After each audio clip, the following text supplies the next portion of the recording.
حرب تانية على الهواء مباشرة وضد برنامج شهير اشتهر الأيام اللي فاتت، هو برنامج الراقصة.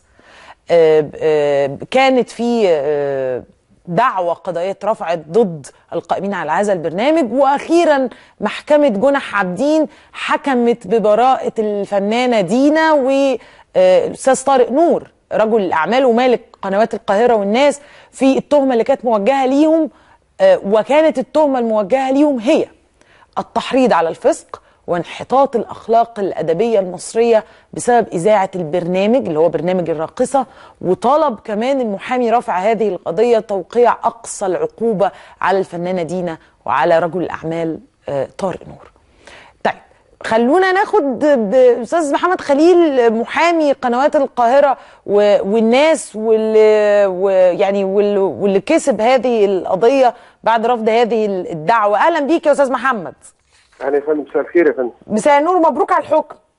ربنا يخليكي، كتر خيرك، شكرا. معرفش يعني حكاية الفسق والتحريض على يعني أخلاق مش ولا بد وكلام كبير قوي كده، يعني عملت إيه في الدعوة دي وكنت مستند على إيه يا أستاذ محمد؟ ورأي المحكمة كان إيه؟ يعني عايزك تقول لي حيثيات الحكم. والله حضرتك هو بالنسبة ان كحيثيات احنا لسه حضرتك ما نعرفش حيثيات الحكم ايه، لان الحكم زي ما حضرتك عارفة لسه صادر النهاردة. مسألة الحيثيات دي هنشوفها حضرتك في غضون الايام اللي جاية، بحيث ان هنشوف المحكمة استندت لايه. ولكن القضية بوجه عام حضرتك هو واحد حضرتك من مدعين الشهرة او من مجموعة من الفئات اللي موجودة في المجتمع بتكره حضرتك الفن بشكل عام، وعلى رأسها مثلا الفن الشعبي حضرتك، فن الرقص الشرقي اللي هو جزء أصيل حضرتك من التراث الحضاري للمجتمع المصري، وبيعتبر من أهم الفنون ومن الحالة المصرية حضرتك اللي موجودة في مجتمعنا. والناس دي حضرتك من مدعين، سواء كان من مدعين الشهرة أو الناس دي كان يعني الناس دي سواء كانوا رجال محامين ورجال دين او خلافه حضرتك. الناس دي عايزيننا نكره تراثنا وعايزيننا نكره نتفرج على الافلام حضرتك القديمه اللي بنبص فيها في الزمن الجميل.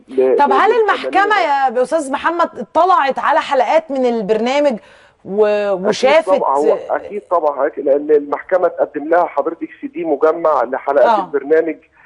فالمحكمة أكيد طبعا عشان تصدر حكم زي ده لازم تكون اطلعت وألمت بكل ورقة وكل جزء في القضية يا فندم. طب هو اللي كان رافع الدعوة وموجه التهم دي الفنانة دينا والرجل الأعمال طارق نور كان بيقول إيه؟ يعني وهو بيوجه لهم التهم دي كان مستند على إيه في توجيه تهم زي الفسق والتحريض على وانحطاط الأخلاق الأدبية المصرية؟ كان مستند على إيه؟ هو حضرتك هو عبارة عن كلام مرسل حضرتك. واحد من المحامين حضرتك ان زي ما انا قلت لك يعني بيبغى الشهرة، هو او غيره من المحامين اللي بيرموا بالباطل حضرتك ناس شرفاء في المجتمع، ومنهم الفنانة دينا والاستاذ طارق نور. ولكن حضرتك المحكمة بصت على ان كل اللي موجود في الادعاءات اللي موجودة في عريض الدعوة ما بتنطبقش حضرتك على البرنامج، لان البرنامج ما بيحطش على ما بيشجعش ولا بيحط على الفسق والفجور زي ما هو قال حضرتك.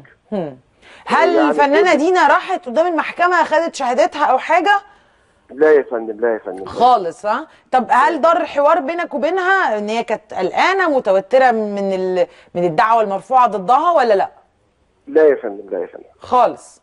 يعني كانت مطمئنه تماما لان ده هيكون الحكم؟